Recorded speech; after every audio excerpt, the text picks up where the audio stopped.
absolutely. All right, merchandise. Let's talk about Trump's marketing genius. Whether you love or hate the guy, I mean, he is a marketing genius, as we all know. Oh, business genius.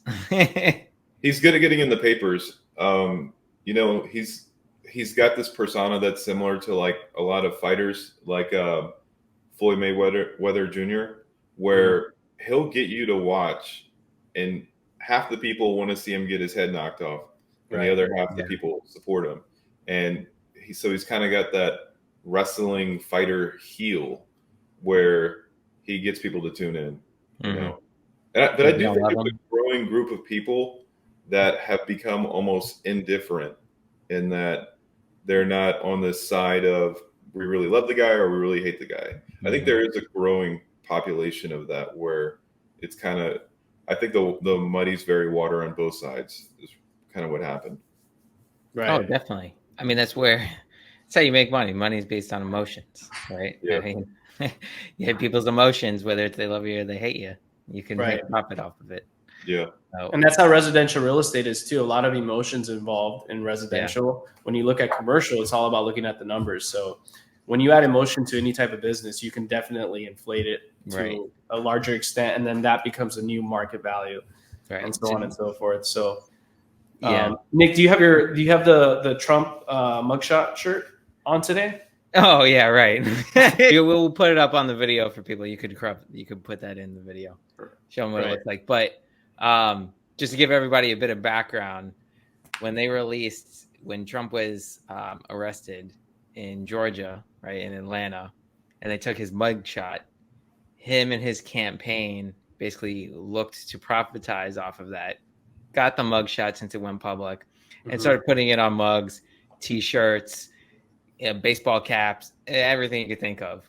And I think so from all the sources that I looked up, it was over $7.1 million that his campaign said that they made off of it. Just the shirt alone? Wow. Yeah. 7.1 and that's 7.1 million. 1 million. I wonder who the company that's making them, like who got in the front door and said, "Hey, look, we'll make these for you." I think this is literally from his website, right, Nick, that he's selling it, or from his campaign. Right. Because Chris, I mean, think about it. There's also a ton. I've seen a bunch of other companies too that aren't part of him, right? They're not attached to him, a different entity that are selling the merchandise itself. It'd be interesting to know the study of what the entire market for the Trump mugshot is for people that hate him and like him that are selling all this stuff. So way more than 7.1. Yeah, I saw one source that said it was over 9 million. So I mean, that may have been factoring that in. Okay, but I'm not sure. That's a lot. Yeah, for one shirt. I saw a lot of rappers too talking about it on throughout social media, and they were just saying how thrilled they were to see that, and they were coming from a point of admiration almost, or just laughing about it and liking it, because a lot of these people, rappers and just people in general, have had a mugshot taken. You have Justin Bieber, you have a bunch of famous people. Martin Luther King Jr. I think had a mugshot. Well, I think Kennedy too, I think, had a mugshot done. Jr., I think, but I don't know. Well, I think that, the mugshot, before it was this endearment piece from the Trump campaign, it's seriously, there were people that this is their goal. They wanted to get Trump to get this mugshot photo, like on the opposite end, right? And they worked really hard at it. And who else profited from this? As soon as the mugshot came out, every media organization, posted something with it. And so it is interesting that he took this bad thing and just embraced it. That is kind of what he does. I mean, historically, the term deplorables is exactly that, right? Whenever Hillary Clinton called his supporters deplorables, that became their slogan. They were like, "This is amazing." They ran with it. And because you could come up with less flattering words. And so this is kind of the same thing that they did. It's kind of like judo, where you use your opponent's force and weight against them and, lean into it almost. Right. Yeah. And but it doesn't even, it looks exactly the same as every other picture of him. So it's not like it looks any different. Yeah, that's true. Yeah, but it's an actual mugshot from the yeah, I know. It's just an official law mugshot from the enforcement. jail. Yeah. And it even has that shield, right? The shield on the corner. Yeah, exactly. So it is kind of cool in a way. I think, you know, it looks kind of cool anyways. But he looks exactly the same. Yeah. Anytime you see him anyway. It's the story behind it, though. Yeah. Because when most people do mugshots, it's because it's like at 3 a.m. and they just get a DUI. And they haven't they've been like going through stress for 4 hours, and they're finally there to take the picture, and they look the worst they've ever looked. And for him, you like pulled up in a limousine with Secret Service guarding him, got in there, got the photo got out, you know, and it was more of a photo op than a mugshot. You know? Yep, that's exactly what. That's a good point. That's probably the better way to frame it. Photo op versus that. All right. I mean, and they tried doing a photo op of him in a negative way, right? So they thought this was gonna go against him, right?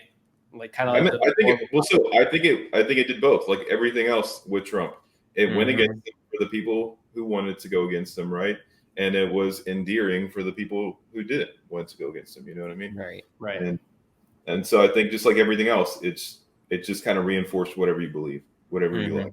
Sure. And I think for me, like I see that the other side that doesn't like him has more of a case on Trump for, you know, breaking the law in this case than it does in the other one that we were talking about, the civil case. So, if you look at Twitter, that is the thing. People say he's charged, you know, this is now the thing. He's charged with this. He's charged with this, you know? Yeah.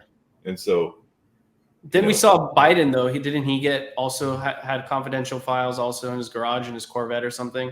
So it's kind of like a lot of hypocrisy on all ends. Yeah. Well, I will say they've opened the door, and you know, even before Biden's presidency, I had this thought like, wow, they're really going to just impeach every president from this point on. I think so too. And it's kind of looking that way right now that Biden might be going to that direction. Who knows? But they're obviously starting the committees. But is this just going to be a thing where every president gets impeached? You know, and now you kind of open the door to all these investigations on Trump. It's like if you're a person who's really partial to this, maybe you're a libertarian, you see this and you go, okay, this is actually fine. Just please do it to all of them. Yeah, you know, please investigate all of them because we all know that there has been privilege for these guys to, you know, as long as you don't murder someone in the middle of the street, you're going to kind of get away with things, you know?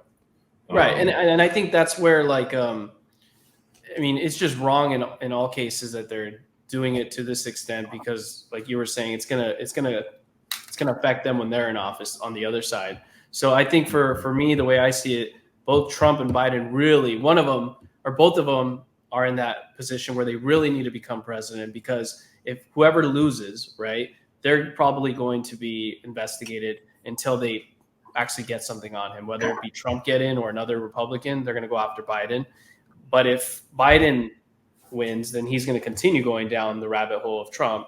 But in Biden's best case, he'll probably step down, have Gavin Newsom. If he gets elected, he's probably not going to obviously investigate Biden. But I think they're all in that scenario where it's kind of a rat race to the end to protect themselves by getting power so no one investigates them, right? Right.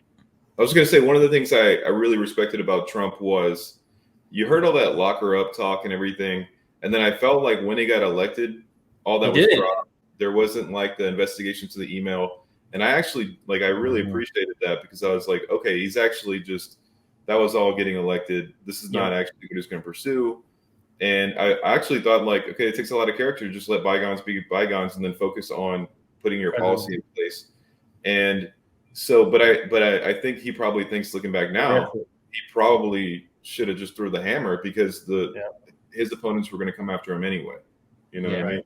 Right. I don't think he knew how bad, and I mean this for everyone, right? Whether you're Republican, Democrat, Libertarian, whatever. But once you're in office, it is dirty, dude. It is a dirty world where they go after you for anything and everything. Your family's not off limits. Every little decision or thing you said is going to be taken out of context too, and they're just going to try and make you look as bad as possible. I don't think he actually knew how bad it was. I think he also probably thought, I've shaken all these people's hands. I've, contributed to their campaign. I've partied with them. they're probably going to be my friend. But in reality, no one's your friend once you get in there. You don't make friends. Yeah, when you're in the public eye, anything goes. Yeah. No, you're right about that. You're absolutely right about that. Oh, one note before we go to the next topic, Chris. I don't want Elon Musk coming after us. So it's I know you said Twitter, but X. Keep it with the Elon X.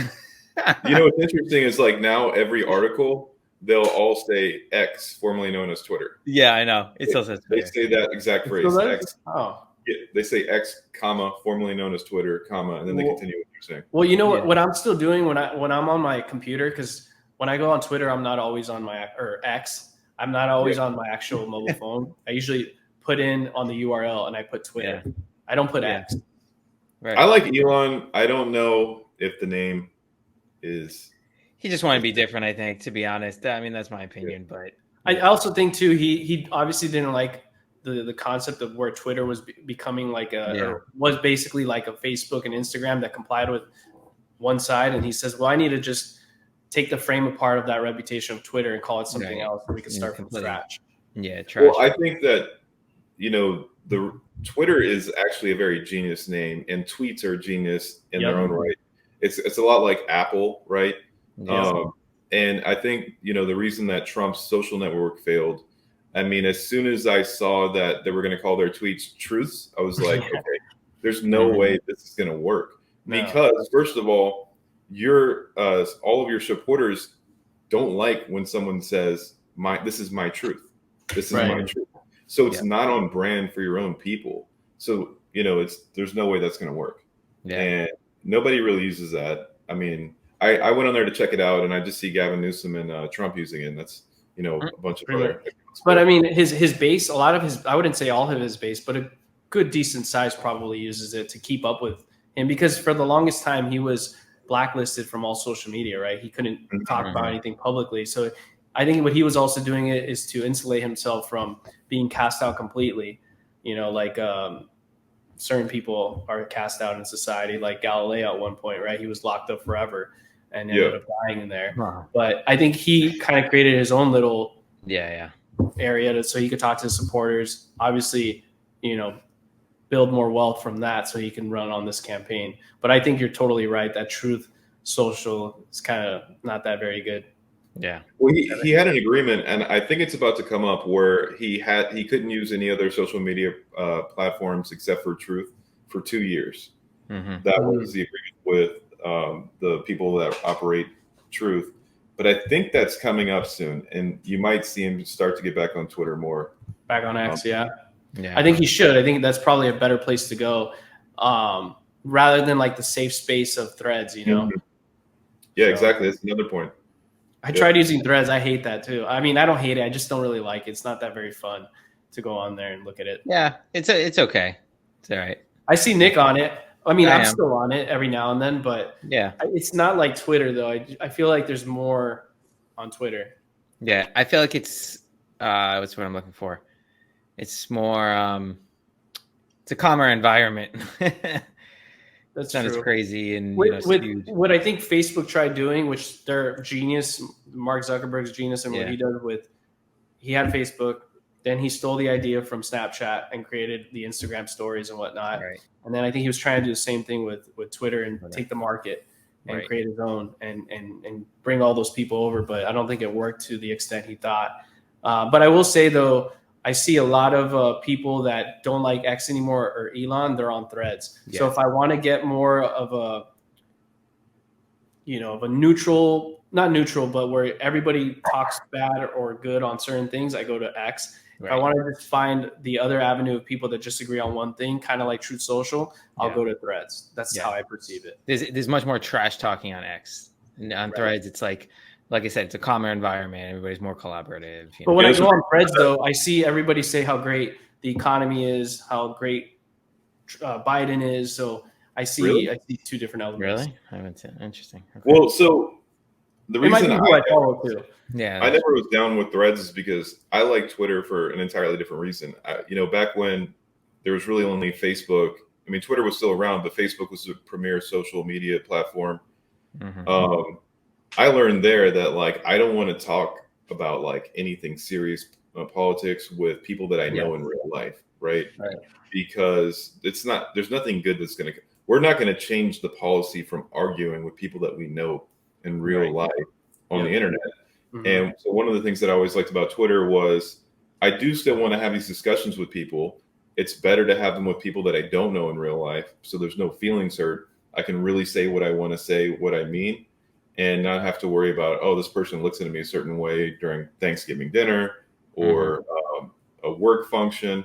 And Threads takes away that that kind of protection and puts it back into a place where you're arguing about politics or discussing politics with people that you're going to talk to in real life. And so you have to hold your punches with these people that you're going to see. Yes, you do.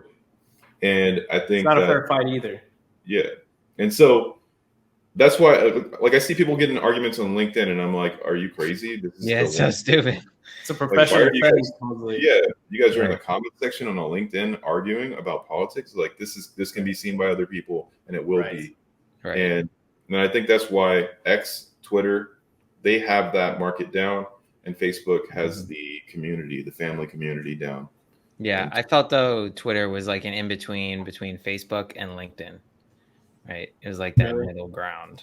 So, but yeah, I think you can. I think you can tailor Twitter to be kind of what you want it to be, which is kind of nice in a way. Yeah, you can do business not so much in other places, but I think like especially young people, right, like that are starting their careers, they really need to. And I've seen articles too where there's people that say like you really need to know how to use different social medias. Instagram, you can post certain things there that you can't post on LinkedIn.